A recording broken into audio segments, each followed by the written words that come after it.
Hello and welcome to the Spiraling Higher podcast, hosted by me, Sam, mindset and manifestation coach. And me, Gina, your biz and mindset coach. We're here to support you on your spiritual journey by bringing you intimate and raw conversations about healing, manifestation, consciousness, and spirituality.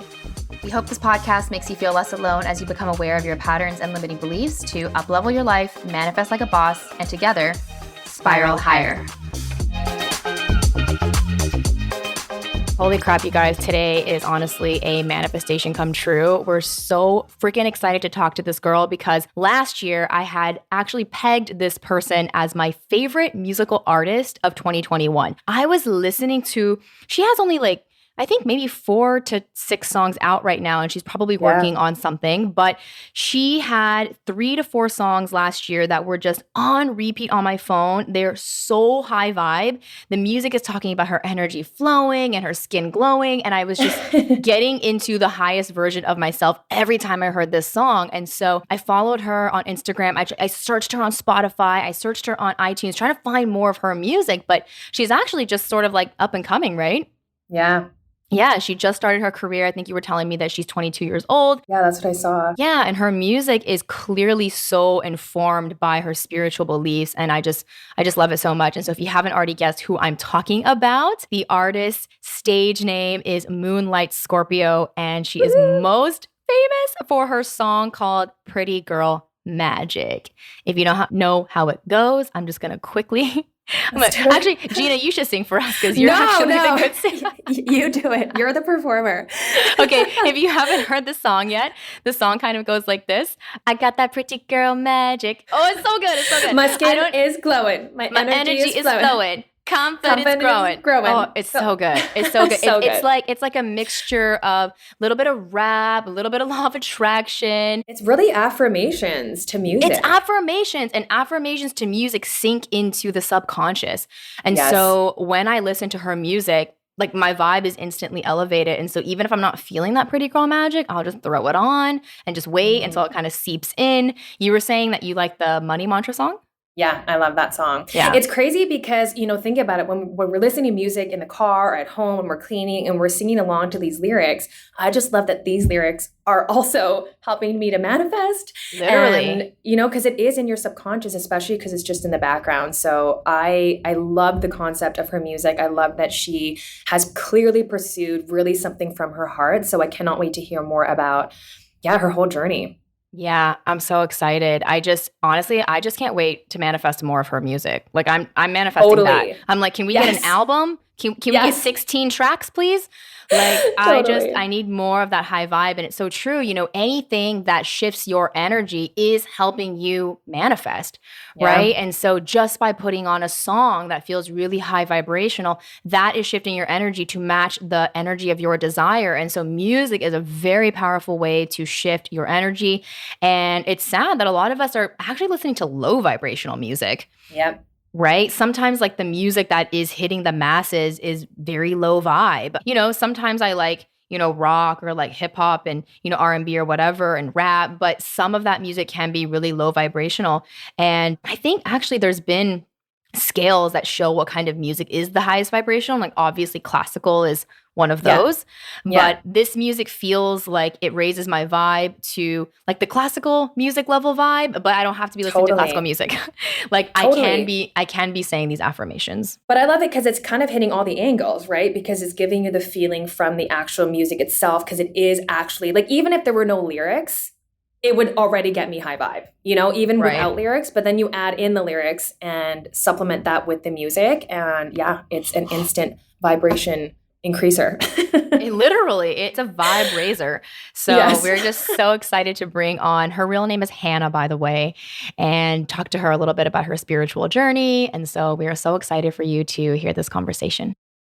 If you listened to episode 16 of this podcast, you would have gotten to know Miss Olanike, who is the CEO of Goddess Detox, which is today's sponsor. Goddess Detox is a spiritual women's wellness company providing spiritual and self-love inspired products to help women globally reconnect spiritually, emotionally, and physically. And I have personally had the pleasure of trying their crystal infused yoni wash. And I've got to say, there's just something about taking care of my feminine parts that makes me feel like such a goddess, if you will. I feel like I'm just activating the divine feminine with any of their products. And I think that was truly the intention behind Goddess Detox, was to help women feel more connected to themselves and to whisper these powerful affirmations as they're using them. And so I had tried the one that's called Wealthy Woman, and they have these affirmations on the bottle. So as I was using it, I was just saying these Wealthy Woman affirmations, and it just felt like a really intentional moment. And so you can try any of the Goddess Detox products by going to goddessdetox.org. That's goddessdetox.org. And you can use the code SpiralingPod to get $10 off your entire order. The code is, again, SpiralingPod, SpiralingPod. If you try them, let me know how they work for you, and we can't wait for you to listen to the rest of this episode.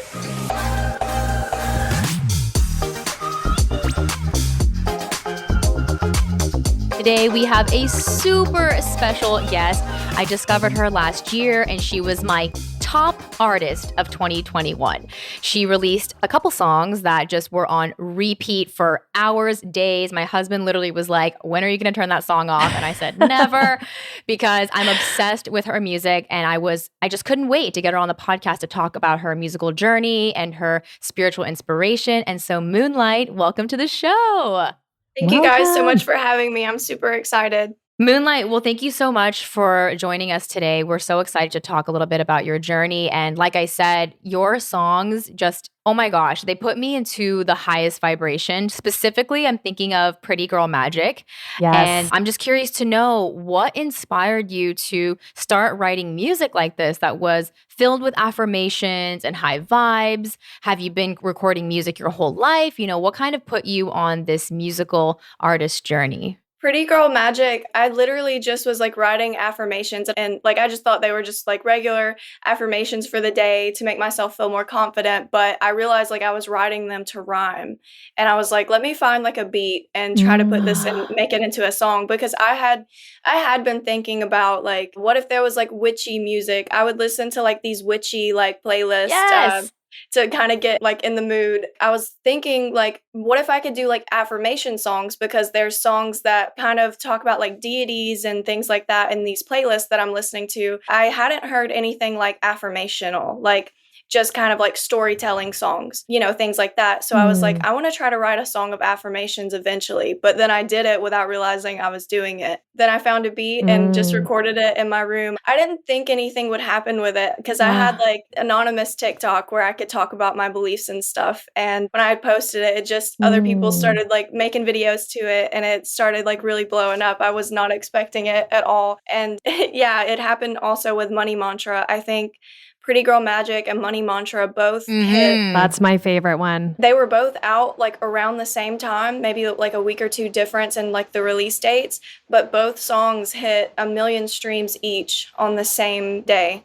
They both hit like a big point at the same time. I remember when it came out, actually, that it didn't have as many streams as I thought it would. I thought it was already like a really popular, known song, and that I was just discovering it. And then when I went and tried to do some research and figure out what your other music or albums and titles were, I couldn't find very much information. And I was like, wait, people are sleeping on this girl. Like, she is so talented. So thank you for putting your inspiration and affirmations into those songs. Thank you. Yeah, I think that one of my favorite parts of meditations is when they have the background music going along with the guided meditation, because I feel like music just has that power to really shift your state and to enhance the entire experience. I mean, think about like a love song when you're having like a slow dance, or, you know, just anything. Like when you're watching a sad movie, there's super sad music in the background. And so I feel like this type of music with these affirmations, it's almost like I can't believe someone else hasn't done it yet, you know? Yeah. So I'm so glad that you made that, because the Money Mantra one, I was like, oh my gosh, I'm so sad it hasn't been out longer, because I know that this would have helped me years and years ago. So tell us, I guess, which song did you write first? I think I had written Pretty Girl Magic first, and then Money Mantra. I wrote them both in the same day, just back to back. I was like, well, I know that I wrote Pretty Girl Magic first, because I had, like, afterwards I had found the beat that I wanted with it. And I was like, okay, this is done. Let me try to keep going with this and see if there's more that I could do. And Money Mantra worked exactly the same. Everything was just flowing like so easy. I had written music before under a completely different artist name, which had went viral as well. But then people in my hometown were finding it and being really mean. And I got really self-conscious about my music and I deleted all of it. All the traces of my old music are completely gone. But the old music, I had like an alternative like personality. I had like blue hair. It was like very grunge, I guess Tumblr grunge era. You know, like 2016. That was like Halsey, Arctic Monkeys. Yes. But yeah, it was like a darker style. But that also went like not as viral as what's happening now, but it still happened like before. And it was really cool. But I hope I don't get self-conscious, and I don't think I will now, knowing like what I can do and the growth that has come from, I guess I was a teenager and I was just scared back then. I mean, it must be helpful for you to see also the impact that it's making on people, because people are making so many reels, so many videos. I showed it to my whole team, all my friends, and everyone's like, yes, like we're all using this as a way to raise our vibration every day. And so seeing the impact of following your inspiration and seeing how other people are using this in the same way that you intended must be helping with you feeling less self-conscious, I'm assuming.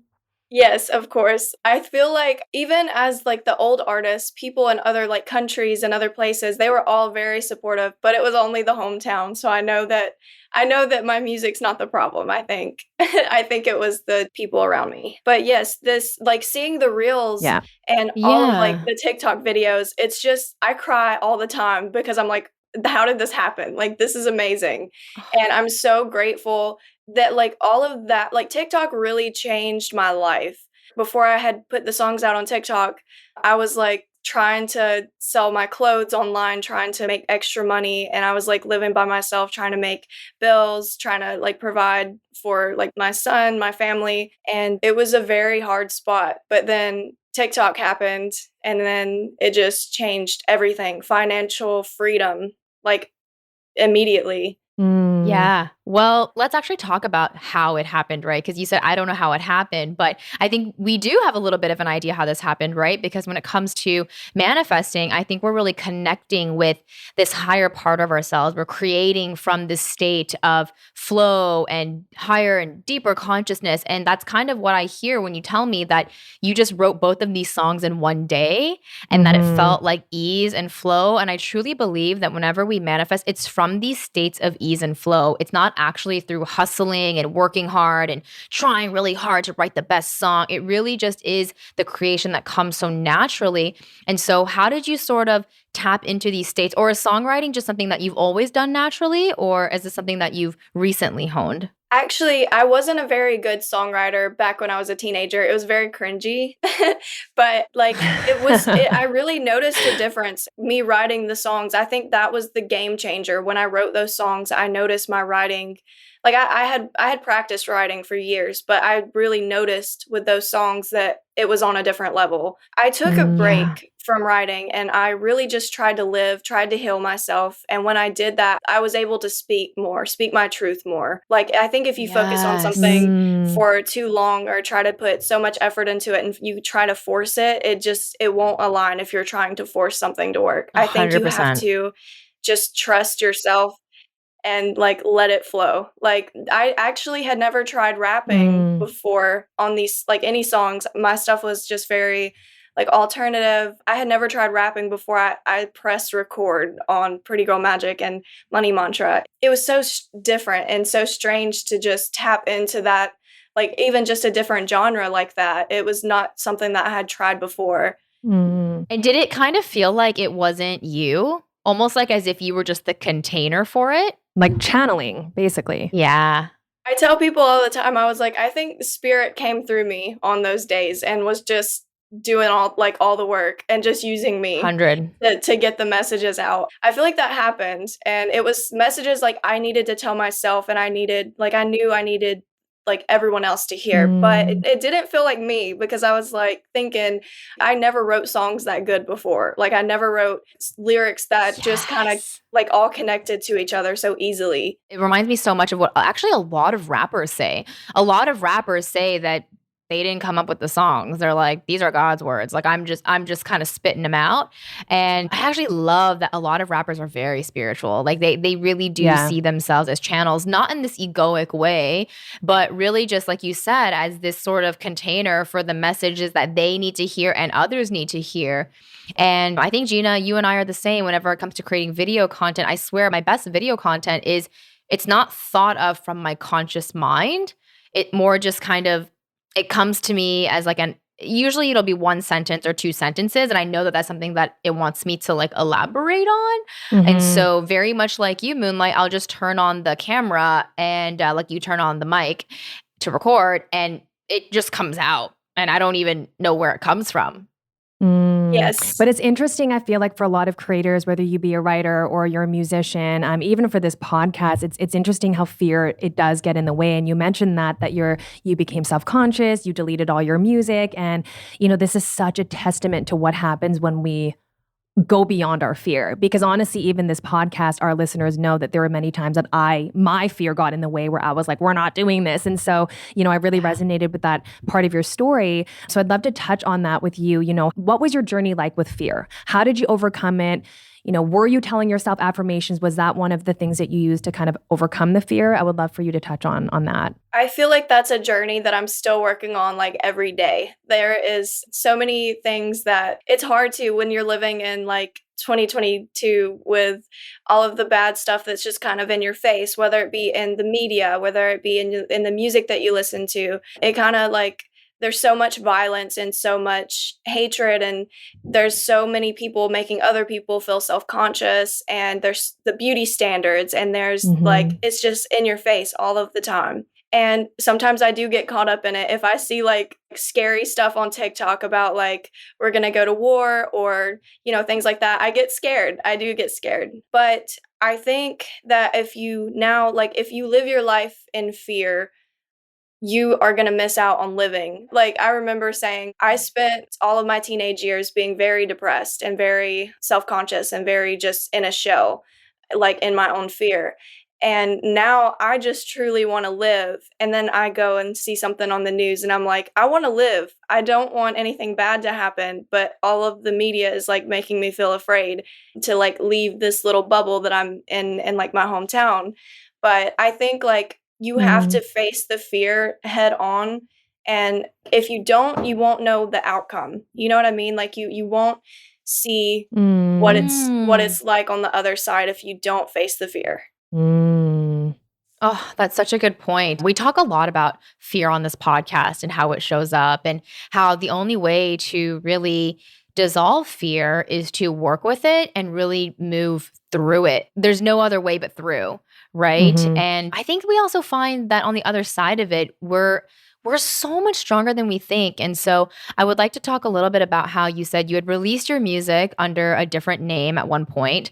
And then you said that people had been bullying or just, making fun of it. And then you actually removed it. But what that tells me is that because you're obviously still here and you are creating music under a different name, that something inside of you just wanted to come out, right? Like you weren't going to stay in that place for that long. And so what really pulled you out of that? Because I know a lot of our listeners and people in general, when they have a dream, it's so easy to talk yourself out of it because you're just kind of nervous about what people are going to think. And it's never the world, like you said, right? Because everyone else in the world thinks the music is great. It's like you're afraid of that small social circle from your home, right? Or maybe it's like the people you hang out with, the people who know you now, right? We're so afraid of them seeing us differently and thinking that we're weird.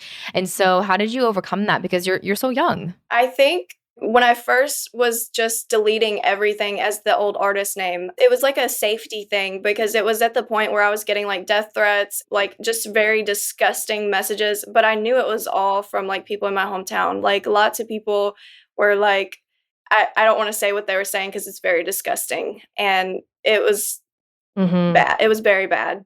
But like, I remember going like about 2 years where I was like, I'm not getting into it. I don't want anything bad to happen to me or my family because like I took that very seriously. Like somebody was threatening me, threatening all these things. And I was like, okay, if I just disappear, they can't hurt me. I feel like that was their ultimate goal anyway. So I did that. Mm-hmm. Right. I didn't mean to get back into music. I didn't think I ever would. There was just a day that was like, this is like a song. Oh, wait, I have this anonymous TikTok account. Nobody knows me here. It's like a fresh start. And then I took the chance. People actually from my town are like finding my music again. But like, if there's anything negative, I know like block that block button is there for a reason. I actually blocked a lot of people, like actually around the time that it started blowing up. Like it started going viral. I started blocking a lot of people that I knew that would just be awful. And like there's a lot of people that do watch your stuff with like hateful energy. They watch it just to see what you're doing. They're not watching to support you. But you can't put on a show for them. You put on a show for yourself, Like you do everything that makes you happy. And I realized like I think it wasn't until after I put the songs out, I was like, I'm doing this for a reason. There's a reason why this happened. There's a reason why I'm still doing this and why I couldn't just stop. Blowing up twice, there's definitely a reason. Not many people can say that they've done that. So I think after the just doing it, I think that's when it was just, I made up in my mind that if I just do it, like it'll be fine. I can't just give it up. I love that story because you talk about how there were things that came up that kind of caused you to say, I'm not going to do it anymore. And it's so interesting how spirit just kept bringing you back. You're like, I'm just going to write this thing. And it just turns out to be these two songs that blow up and keep you in this industry that you originally did come into. And Sam and I talk about this a lot, that a lot of times the things that we're meant to do, our purpose, it all boils down to what we enjoyed doing when we were younger. Right? Just our natural instincts and our natural interests and things that really light us up. And then it just pours out of you. You don't even need to try. And it sounds like that's kind of what happened with you. So was music a really big part of your childhood? And is that something that kind of always lived in your space? Yes. When I was like 7 or 8, that was like the Hannah Montana time. Like when Hannah Montana was like on Disney Channel. I used to, my mom gave me this like VHS recorder. And like lots of old like VHS like blank tapes, and I would set them up in my room and I would practice, like pretend I would be in music videos. I would wear like Hannah Montana wigs and sing and dance and pretend to accept like awards and do like interviews. And oh my God, if I can find those videos, I'm super excited to like post them. They were like, it was so fun. That was like all that I did like when I was a kid, was just play in front of a camera. And like, I think that was low key like manifesting, and I didn't know that was manifesting. Yes, 100%. I was literally about to say you were engaging in what I call mental rehearsal and like future visualization. When you said you were like pretending to accept the awards and stuff, like I was like, oh, like you literally manifested this reality. Totally. Well, it's so funny because I told Sam too that I actually used to make radio shows with my brother when I was a kid, and I would interview people, and I was like, wait, we have a podcast now. This is so wild. So it's just interesting connecting the dots. Now that we're all adults and we're kind of doing what we're doing, it's interesting to look back and think all the times that you tried to stray, but then you would just kept getting brought back in. And I think that's really a hopeful message for everyone, because I think there's this concept that you're going to screw up your manifestations, that if you have a bad year or you have a bad month, things are not going your way, that all of a sudden you believe that now you've just ruined everything, you lost what you've been trying to attract. But what I always say to Sam is that it never goes away. Whatever you're trying to manifest never goes away. You just go away, right? But then as soon as you return, it's still waiting there for you. And that's been so indicative in your journey, because as much as you tried to move away, it just kept showing right back up in your life. It sounds like it was a very gentle, loving coming back over and over again, but it was definitely, I mean, you're obviously here for a reason and doing it for a reason. Thank you. I'm very excited for a lot of the new stuff that I've been working on as well. I have so many songs that like are in the editing process, that are in the mixing process, and like I've been spending a lot of time writing. I'm very excited for new stuff. Woohoo. But yeah, my childhood, I think, definitely did. Like, I knew what I wanted back then, and it was like practicing. I think you do have to go through certain situations to kind of find growth and be challenged in your life, go through obstacles to make yourself like stronger.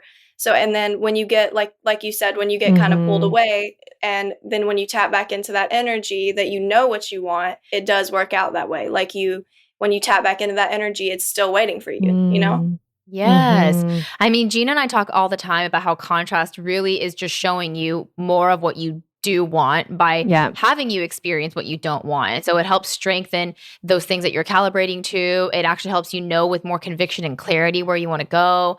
And so that's so empowering for people who are having a dream or have had a dream as they were a kid and then kind of got, you know, off track, so to speak, but then realizing that they're always going to get pulled back. And I think that one of the things that I would love for you to kind of confirm for us, but I think is so true based on a lot of conversation that I've had, it's that our higher purpose, what we're really meant to do, it's never going to feel like a should.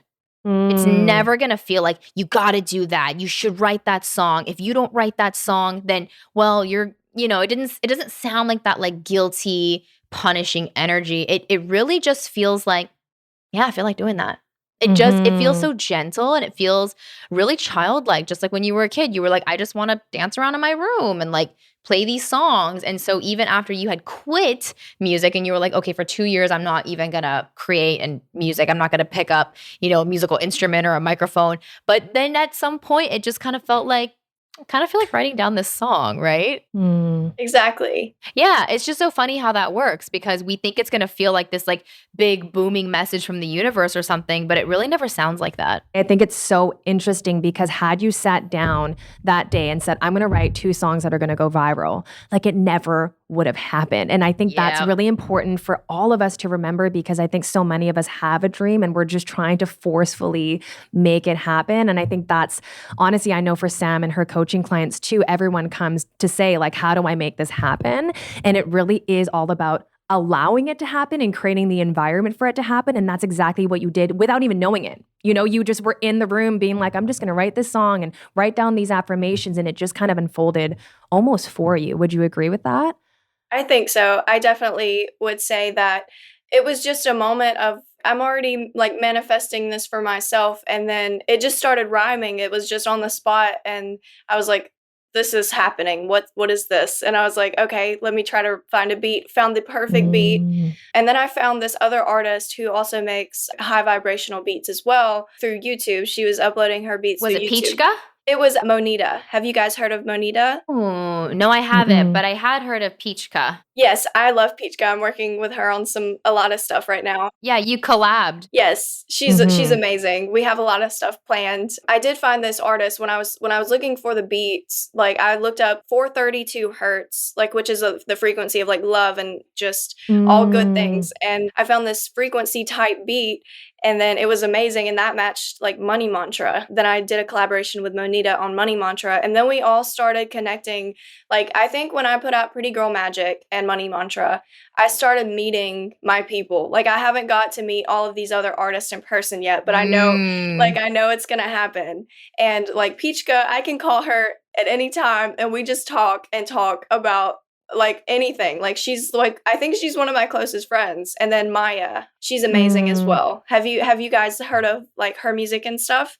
She wrote Butterfly and she also worked with Monita. So we are all in this community now of like, we're all friends. We all like write like high vibrational music and we're all like sending love to each other, hyping each other up. And just, it's like a small community and a new genre. I think we all started writing this stuff and like around the same time and just all found each other like right on time.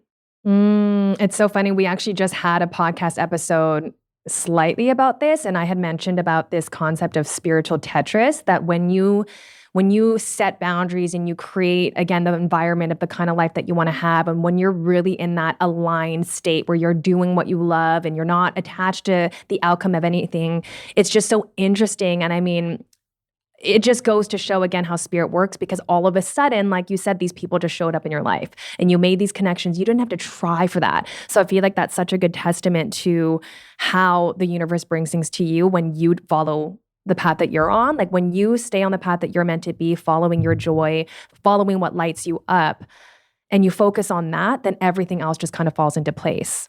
I think so as well. I remember in the time that I was writing all of these things, I was having a lot of trouble with my friendships and my relationships. A lot of the people around me, I would keep them around me even though I knew that they weren't like good for me, because it's like I'm in a small town. There's not many options of the good people and slim pickings.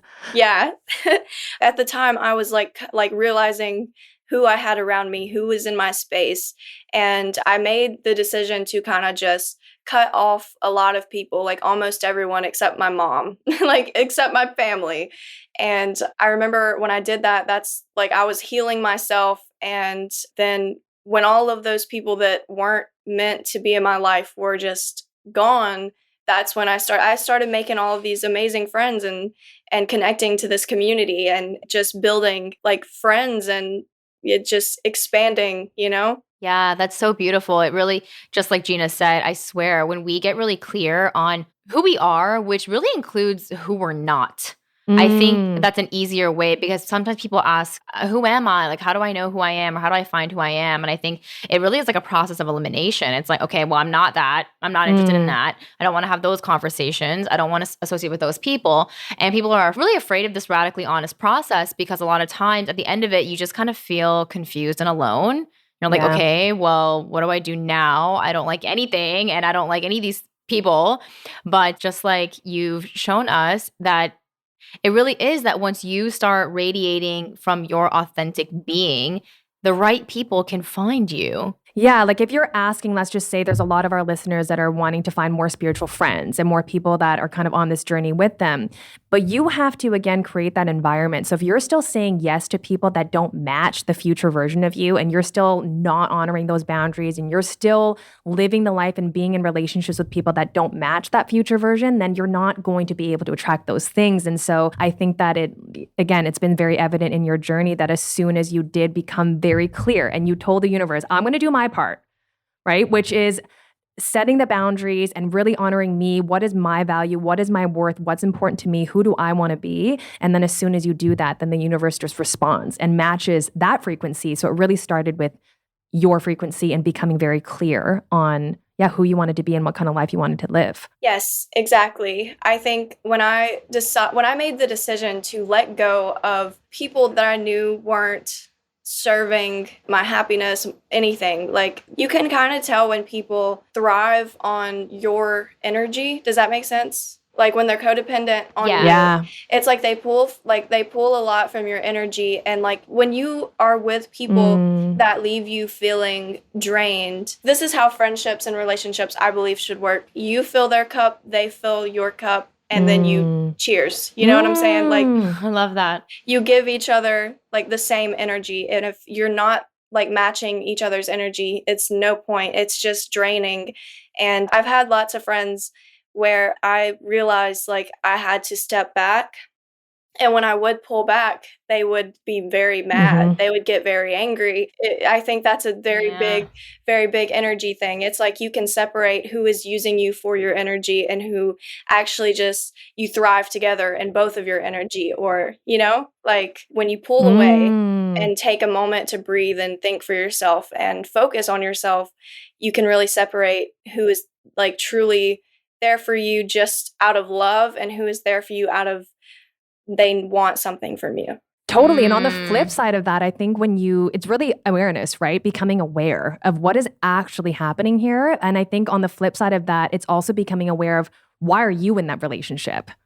Right? Not just them, you know, what are they doing? Are they here just to be an energy suck? Are they here just to kind of bring me down? But also, why am I engaging in this relationship? That was a really big question for me because either it was a codependency thing on my end, right? That I wanted to attach to that person, or I didn't want to leave out of fear that I was going to make them sad or that they wouldn't understand. And so when I was kind of going through my process of really choosing my tribe, I guess you can say, that was one of the questions I really did have to ask is, why am I here? Because a lot of times that can be quite illuminating too. So I love that you became so wildly clear and firm, I guess you can say, on those boundaries. And I mean, look, the proof is in the pudding. It obviously led you to this. I feel like you need to write a song about friendships and knowing, you know, when to cut it off and when it is okay. Because I think friendships are a very complicated relationship that people get bogged down in, and it's not really talked about a lot. So I did a song with Equanimous. Do you guys listen to Equanimous? I had this song ready. It was called New Beginnings, and it was I put it out. I think we put it out like a week or two ago. My schedule's been so crazy. I've lost track of time, but we put this song out. It kind of did touch on like friendships. It was like the first lyrics are, I'm clearing out my space, I'm dropping my fake friends.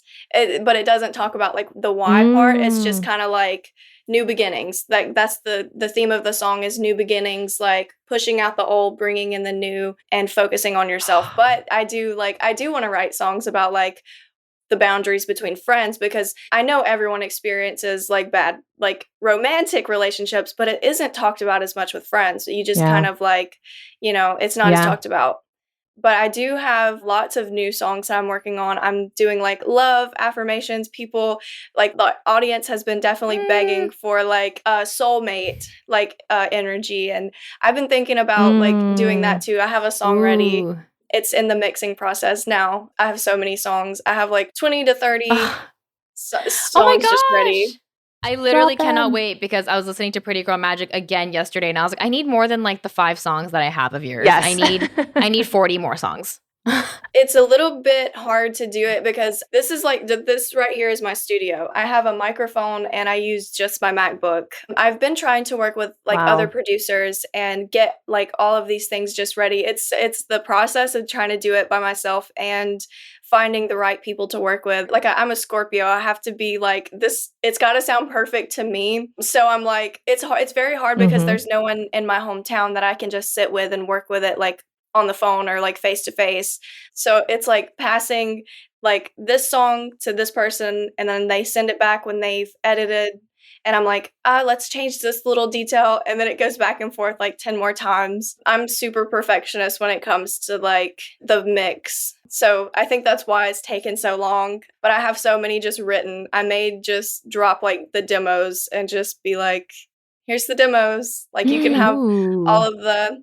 But I would love that. But I think the key here, especially to any person's true success, is, are you enjoying that process, even though it's a long, arduous one?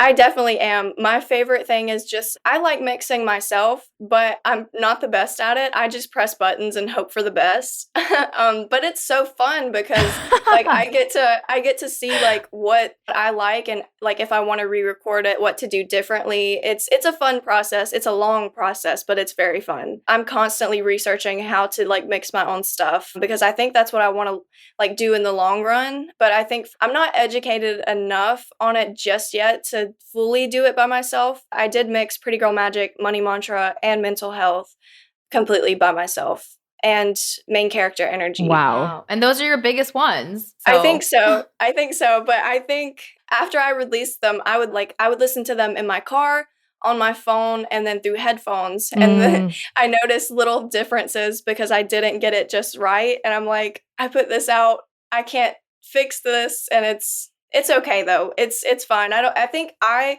hear things more than other people like would pay attention to it, to like the little small details, I think. Totally. Oh, absolutely. And you lead us into a really important topic, which is to not be the consumer of your own work. Yeah. Right? Yes. Because you are truly you're the creator, right? You're the channel. And this music is, of course, a beautiful, fun process for you, that's the reward, not what people think about it or what they get from it, but really that you got to enjoy creating it, which I can tell you seem so connected to your musical process, which is so awesome. But, you know, what's crazy is that, I've heard the song thousands of times on different forms of audio, and I would never say that I heard something, right? I'm not looking for those things. And the experience that I have with that song versus what Gina has with that song or what anyone else has with that song, it's going to be so different regardless of what sort of tweaks you make, right? And so I think that with any creation, we just have to be authentic to ourselves, but know at the end of the day, like we can't even control the outcome. But I also love the whole topic about perfectionism, because I feel like a lot of people, especially creators, it's so vulnerable to share, whether it be writing a book or writing a song or making a piece of content on social, and we're waiting for it to be perfect. But I love that you actually hear all these imperfections in the music, because it just goes to show that perfectionism has nothing to do with alignment and about impact, right? Because the vibration of your music, no one's like, oh, I'm not feeling the vibration of this high vibe song because that one part wasn't mixed properly, you know? So I hope that whoever's listening to this, if you are a creator, that you do just put it out when it feels right, but not when it's perfect, because the vibration and the impact that is meant to make will be made, regardless of if it's perfect or not. I think the important thing is just, getting it out to the masses, because obviously the world needed this music very badly, and we need 40 more songs, like Sam said. That was a big thing with my song Main Character Energy. I was having it sent to other people to mix, and I had also other people listen to it as well. They would say, let's work on it a little bit more, but I had a mix on it, and it was the mix I did end up releasing. I had mixed Main Character Energy on my own, and I was like, this makes me feel comfortable. Like, it wasn't like that it sounded better than the other mixes. I was like, this is what I feel comfortable with, and it sounded more like me, I guess. It sounded like the idea that I had in my head of what I wanted Main Character Energy to sound like. The version that I mixed, it was like, this sounds more comfortable. But I remember sending it back and forth to so many people, like, is this ready? Do you think this is good enough? Do you think? And then other people would be like, no, we need to change this little thing, that little thing. We can get it mastered by someone else. We can get it mixed by someone else. And I was like, I ended up deciding on my mix. And then I was like, still going back and forth. And I was like, yourself. I was like, I'm putting this mix out. I got to put this mix out. It's like, if I send it to more people, that's more time. It'll be later that people get the song. It'll come out like maybe 2 months away from now, when I could just press the button and put it out today. And I ended up putting it out. I was like, it's time. But I think it's definitely, a lot of artists will definitely have those moments where you overthink everything. It's like, is this good? Is that bad? Is this too loud? Is that too quiet? And I think when you get in, and that affected me a lot, because I think when Pretty Girl Magic, Money Mantra, all of the other songs blew up, I was thinking in my head, I started to get in my own head of I have more people to impress. I can't mess this up. If I put out a song that doesn't sound good, are people not going to like me? And are they going to bully me like they did with Blue, my other artist name? So I think I got in my own head a lot, but then it was like that moment where you just tap back in and you're like, you got to do this. You just got to do it. You got to trust that it's going to be fine. Yeah. Just letting go of fear, you let go of it. You just do the damn thing, and then don't think about it. I remember putting the song out. I did not want to look at the numbers or the comments. I was so scared, because I was like, I was overthinking it, but I was like, it's out, it's done, great. It's released. There's nothing I can do. It's here. It's already out. It's fine. You got to surrender. Yeah. It's such a beautiful thing that you're talking about here, because I think about perfectionism a lot and how it really just leads to inaction. Perfectionism is just fear, right? Yes. And imperfect action beats perfectionism every time. And this also reminds me of someone I actually coached at the beginning of this year. We were looking to help him manifest more streams for his music. This is so crazy. He actually was like, I check my Spotify streams every day, and I don't know, they just always hover around, I want to say around 1,000. And he was like, I really want my music to go viral. And I said, that's interesting. Why did you start writing music in the first place? And he was like, what do you mean? And I was like, no, what brought you into music? You're obviously passionate about it, right? And he said, oh yeah, I love music. I love music. It's my favorite thing to do. And I said, yeah, but now you've distorted music as a means to promote and bolster your sense of self and your ego. So you're not engaging with music for the love of music, but now he's trying to use music to feel good about himself. And one song had gotten more streams, so he was trying to chase that high again. And I said, what you're going to do is ignore Spotify streams for a month minimum. And he was like, oh. And I was like, yep, you're not going to use that for a validation corner. You're just going to create music that you want to create. Because I think what he kept doing was trying to create music that he thought would get a lot of streams, rather than connecting with his own higher self and connecting with no, this is the music that wants to come through me. And so after working with me, he actually went back to his creative sort of artist headspace and just started creating music that felt good again, and falling in love with music, which I think you really have to be in love with what you do in order to attract effortlessly. Otherwise, you're gonna go upstream. And then it's so crazy. Within 2 weeks of me talking to him, he had created some song, and then some really famous YouTuber had used it in the background of one of their videos. and then obviously linked it, and then the song went viral. And he was like, oh my God, I can't believe this happened. He was like, thank you. And I was like, I didn't do anything. All I did was connect you back with your higher self, really, the part of you that creates from pure non-resistance and creativity and love, not from this fearful place. Yes. I used to catch myself looking at the numbers all the time. And then it's like every time I put a release out, it's like I will look at it like the first day, see how it did on the first day, and then I won't look at it again for like a month. Like I try my best not to look at the numbers, because like there have been times where I was like in that mindset of chasing what the first couple of songs did. I think with the Glow song, not the remix with Peachka, but the original, like the Glow song, I was like had that song ready for almost a year, I think. And when I had finally put it out, it was like, okay, please blow up. I hope this blows up. I hope this goes viral. And then it didn't immediately. And I was like, I felt it, because I think I held on to the song for so long and didn't put it out when I felt was time to put it out. I was like, I don't know, my energy was off. I wasn't as excited to promote the song. But then Peachka did the remix. Peachka did the remix on it, and she did so amazing. And I was like, it just made everything just pull together. I think that I didn't do the mix on Glow, and then the beat was like a different beat, but the beat was still amazing. Like it was still pretty good. I think as an artist, you get in your head of exactly what you want, and then when you don't get the outcome and you just have to have the song ready at a certain time, you just kind of get like disappointed because like your vision didn't get fulfilled in the creative way that you wanted it to, and you just kind of put it out just to put it out. But yeah, I've definitely been through those phases where it's like I'm so worried about if this is going to happen, if that's going to happen, instead of just doing it for fun, because I think doing it for fun creates the most pure space to just create, like just doing it for fun and not having expectations and just trusting that everything is going to be good no matter what. But yes, I've definitely been in those spaces, and I don't like when I get in those spaces. But I think what you're really illuminating and normalizing is that all creatives go through this. Yes. I think it's a constant oscillation between like trying to create something from fear. And it kind of reminds me of the woman Elizabeth Gilbert, who wrote Eat, Pray, Love, right?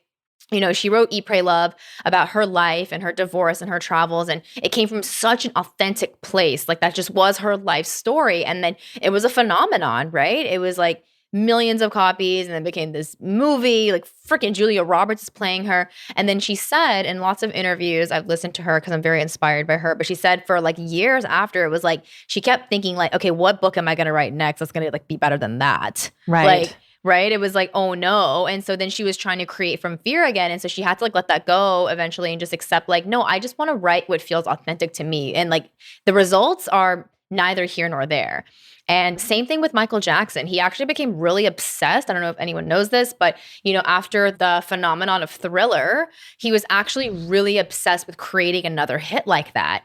And he didn't understand that like Thriller was just one of those one in a million sort of phenomenons. Like it's kind of like lightning striking twice. And it doesn't mean that your subsequent music is like bad art or, you're any worse of an artist. But in order to continue going on the path of being an artist, you have to really divorce yourself from those outcomes and just fall in love with making art.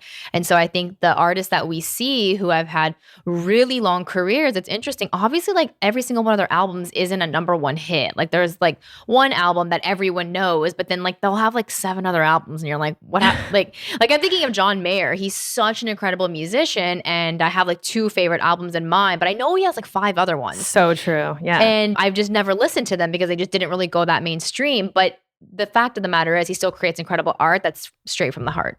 Yes. I love that. I think that you're such an incredible example of someone who is really being themselves and creating what feels so authentic to them, because I had never really heard any music like it before. And so that's, I think, why it went viral, because it was so uniquely you. And if you had tried to create music that was like gonna be popular, or you tried to, I don't know, sound like Dua Lipa, it's like someone's already doing that, right? So it's like you really do have to tune into like what wants to come through me and how can I do that in the most authentic way. And I think you did that so well with the music that you've already released. Yes. Thank you so much. I used to definitely look like to other artists to be inspired by. Like I used to look up to like Halsey and like Billie Eilish and try to create music kind of like them when I made like alternative music. And I think you really have to find yourself before like you create your art. I think you have to tap into this space where it's like, who am I and what do I have to say and what's important to me? And rather than trying to, like you said, make like something viral, make something that other people like, you have to like it yourself. You have to like what you're doing. You can't just try to create for other people to like it. Because if you do that, I have done that before. If you do that, you will end up writing songs that you get very tired of very quickly, especially like lots of artists. I've heard stories where lots of artists will write these songs and then they go on tour and they have to perform them over and over and over again, like on their sets. And they're just like, why did I write this song? It's not what I want. Like, I think you really have to tap in to know exactly what you want when writing and just trust it and don't force it, because if you force it, you're going to feel that energy come back later. I've definitely done that before. Yes. Oh, I love this conversation. It actually reminds me, I'm actually really obsessed with Charlie Puth, and he just released his 3rd studio album that I've been jamming out to. And I always like to read the artist interviews and things like that after an album comes out, you know, what's the inspo and all of this. And by the way, in my personal opinion, this album is his best. It's very Charlie. Like, and he actually said in an interview that he had actually released an album, I think in 2019. I don't even remember what songs were on it, but he said that he had released that album under the pressure that he needed to release an album. And he said that he had a conversation with Elton John, and Elton John said, "You're a great musician, but your album sucked." And there was a part of him that knew that that was true. It wasn't even like, oh, well, F you, Elton John. He actually was like, yeah, you're kind of right. Because he basically strayed away from being his authentic self. And he committed to, I think, Elton John and himself that he was not going to release any more music until it was like, it truly felt like him. And so it's so great. But this album that he released, he actually said is and was his favorite album of all time because it felt the most to me. And I think that really what all of us want in this world, whether you're creating art or, you know, you're pursuing business, whatever, it's like you just want to be yourself. I think that's really what we want. I also see that happening, I think, with Rihanna. Like, a lot of people are telling her, you got to put an album out. When are we getting the album? When are we getting another album? And she is taking her time. So I just know when she puts an album out, it's going to be straight like fire. It's going to be amazing. She is taking her time. I know. She is baking an album because I actually went to her anti-world tour in 2016. Me too. And did you actually? Yeah. Oh my God, I loved it. Oh, so good. And it was honestly such a low production value. Like, it wasn't even anything crazy. It was just Rihanna being a baddie, and I loved it. But I love that album, and you're so right. Everyone's saying, like, release music. And she's just not in a rush, because why would she do that for us? She has to create for her. And even, like, her whole, like, Savage Fenty line, I actually watched interviews of her. I love watching interviews and just, like, getting to know people. Too. And then finding out their astrological birth charts. But she actually, in an interview, was talking about how, like, she just like wanted to do that. Like, it just felt fun and exciting for her because she was like, I just love feeling good about myself. And so that's why I wanted to create this, so that like other people can feel good about themselves. And I just love that she and so many other people that we obviously know, like, who are quote unquote famous, they're really just following their highest callings. A lot of them are not doing something to be famous. I think that the most famous ones really are just, they're doing what they're meant to be doing. And so I know you're going to get there because you're totally doing what you're meant to be doing. Thank you so much. I think it's a lot about detaching from, again, the outcome. And I think a lot of people make their manifestations, or the lack of their manifestation, mean something about them.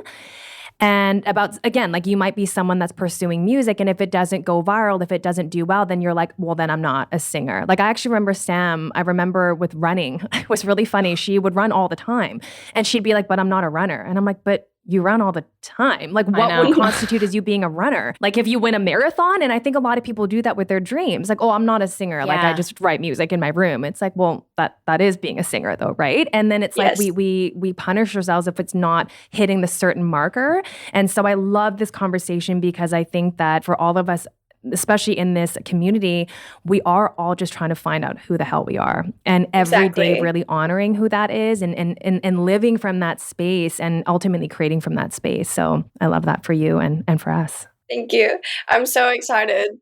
Yes. But I wanted to quickly ask you about, obviously music has such an incredible power to shift our vibration and, change our mindset. Was that sort of your intention behind creating this music? Like, did you want to help people kind of reprogram their subconscious? Because, I truly believe that we are able to manifest what we believe in, right? And to the level that we love and accept ourselves. So was that your intention behind the music? I think so. Like when I was getting ready to put everything out, like I just posted like a snippet on TikTok and then it happened. And I think like I've actually been researching subliminals, like subliminal music where like you don't actually hear the affirmations under the music and like it's just very calming music or like, like subliminals on YouTube and stuff. I've been researching that. I haven't learned how to do that yet, but I do plan to do that in future music. Even if I write regular songs that aren't like heavy affirmational lyrics, like it could just be like just regular storytelling music. And I was still thinking of like whether I write a song about like a breakup or something in the form of like shadow work, telling my story, but if somebody could be going through the same thing I've been through, like breakup or something in the past that I'm trying to heal, I'm still thinking about incorporating subliminals underneath the music as well still in future music. I thought about like writing affirmational lyrics before like it happened, but it didn't happen in the way that I planning it out and writing it. It just happened and I went together with something I had thought of before and it's just all like a puzzle piece that I didn't realize was happening all at one time. But yeah, from here on out, I do plan to try to raise the vibration, raise like frequencies and just allow people to feel their best self, tap into that energy where they feel like a confident bad bitch. Yes. I do want to write a shadow work album though. I do want to write and tell my story. Because I said in a previous interview, there's like Moonlight and then there's Scorpio. Scorpio's like a darker, darker. The dark side of the moon. Yes. I've actually been writing some darker songs as well. I wrote a song about my ex-boyfriend and I showed it to him and it made him cry. And I was like, why are you crying? Like you cheated on me, so why are you crying? So I plan on putting it out. But if like since it's such like it's darker lyrics, I do plan to put subliminals underneath it for whoever may be experiencing the same thing. They can heal from those subliminals under the messages underneath the music, which I'm super excited for because very cool. I realized I'm very good at writing in a storytelling sense. Like I'm very good at writing darker music as well. I do want to incorporate some of my old music as well and bring it back, but I won't be doing it just such a drastic change like all the time. I'm thinking of showing both sides because in being spiritual, a lot of people are like very confused, I think, in the spiritual community that you have to be happy all of the time and you have to just be positive all of the time, but you can't do that. That's like living like a robot. You can't physically just be happy all the time. If you hold like emotions, like if something happens and it makes you sad and you're like, no, I got to be happy, that situation will be in your head all the time and you won't be able to heal through it. Like if it's time to cry, spend your time crying and get it out of your system. That's creating like a block in you when you don't release those emotions and learn how to work through them and heal them. So I do think I will be writing darker albums to help because there's like manifestation and attracting things you want, but there's also healing yourself from your past, your childhood possibly, like anything, I won't be just selling this, you have to be happy all the time type of thing because that's unrealistic and it's very damaging. It can be very damaging. I'm so glad you just went off on that tangent in a positive way because I was going to say when you were talking about that you were going to release darker music, I was going to say, well, you're clearly a very spiritual person because although you have promoted a lot of really uplifting music, that's only one side of the equation, right? Yeah. In order to experience a lot of that love and abundance, we have to get underneath and figure out what's blocking me from that. right? Mhm. And so in order to experience really the highest levels of unity that I've ever experienced, I've had to go down and experience those forms of separation within myself and go into the dark nights of the soul. And like you said, explore the dark side of the moon, the Scorpio side, the underbelly of everything, right? And so I'm excited for that. I'm excited for the dark music. And Gina and I talked about in a recent episode about how when I do feel down, I actually use that as an opportunity to listen to dark music because it helps me sort of process that. Like I can't just turn on LMFAO and, you know, I could, right? But I'd be ignoring kind of how I feel. And so in order to kind of process that, like I need vibey dark music to get me through that time. So I can't wait to hear what you are creating and in the process of releasing. That'll be so juicy. For sure. I feel like it needs to be like out there. You can't just pin up like a bunch of emotions and hold them in and just pretend like this will go away if I'm happy, if I keep positive, if I stay positive. Like if bad things are happening, I'm going to cry. I'm going to not leave my house for days. I'm going to eat ice cream and watch American Horror Story or The Walking Dead, binge watch my favorite TV shows. I'm not gonna watch that. Yeah. I love American Horror Story. It's my favorite. A Scorpio. Yes. I think people like in the spiritual community, there's a lot of like misinformation that can be dangerous and it can mess with you. It's all about healing who you are and who like your past and things that you've been through. And you can't do that if you try to forget about it and just run away from it and pretend things are happy all the time. If you pretend things are good all of the time, you will have a very hard like crash. Yes. It'll just all come back, right? If you don't deal with it. Yeah, I've experienced that myself. Well, we all have. Yeah. I think like trying to force happiness and force positivity, like it's good to keep yourself in that mindset. But when things are wrong, don't just push it to the side, you know?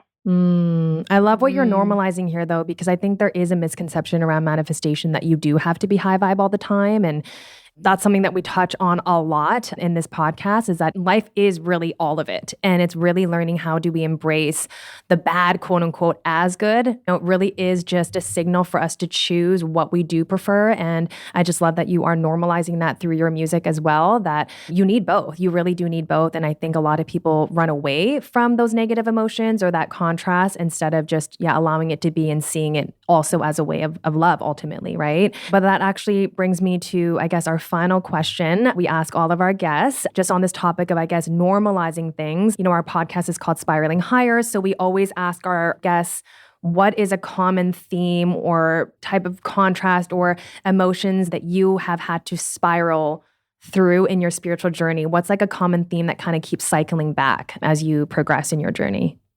I think if you fail to learn a lesson, you are going to have to face that lesson over and over again until you, like it clicks, you know, until you realize this is a lesson. Like cycles in relationships. And like if you're in a cycle, you stay in that cycle. And it's kind of like if you stay in a place and you want to fix the situation, but you know that you can't, you still stay in this, try to fix it. You just waste your time. Like you can't change people, but you can change yourself. Like you can put in the effort into yourself. You put your energy into yourself instead of trying to change the situation and try to change people's mind. You should change your mind. I do think lessons and cycles, they continue to come back and they continue until you learn how to break through it, until you learn how to break the cycle and move on to the next chapter, the next level. Which theme in your life has been the thing that you've had to consistently go through that challenge with? I think especially relationships. If I'm the type of person, like I don't give up on people. Like I want to see them thrive and I get hurt in the process of doing that.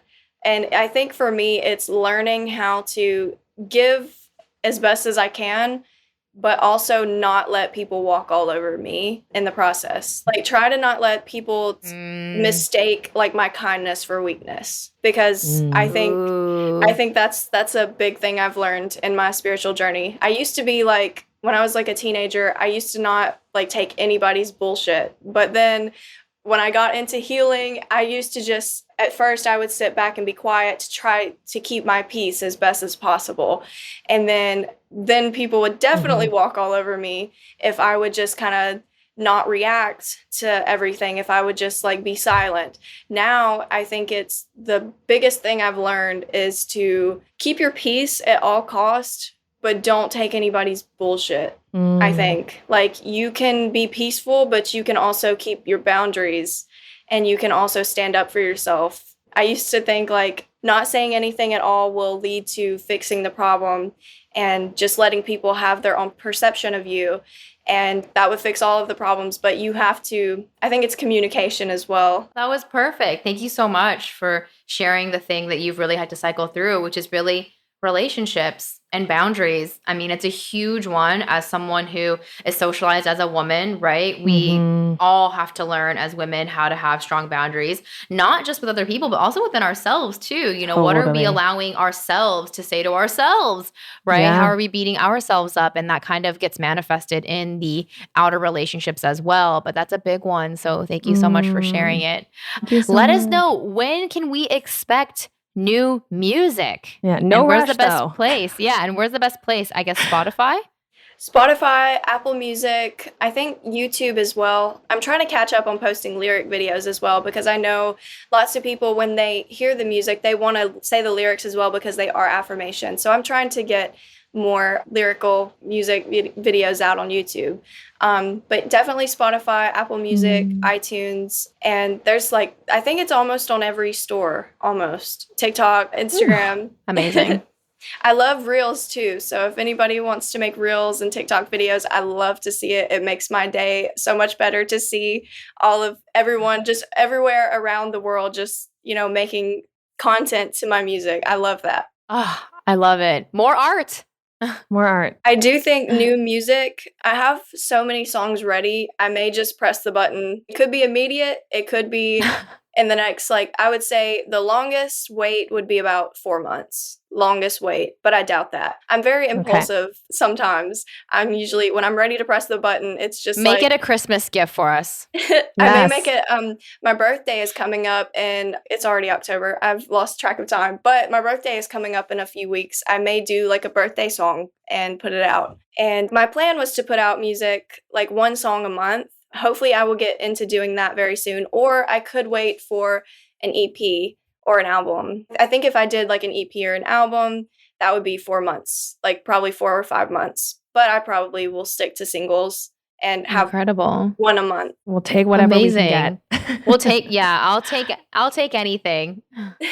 Thank you so much for coming on and for sharing a little bit about your process and your love for music, and really for shining a light on how creating from your highest self is really the best way to manifest anything, right? And you do it from this lovingly detached place. You're just in love with the process, and then the results are the results, right? But when you create from a place of fear and trying to be liked and, you know, trying to appeal to the masses, that's when you lose yourself and creation just becomes not fun anymore. Because I think creation is really just the vehicle to being more of ourself.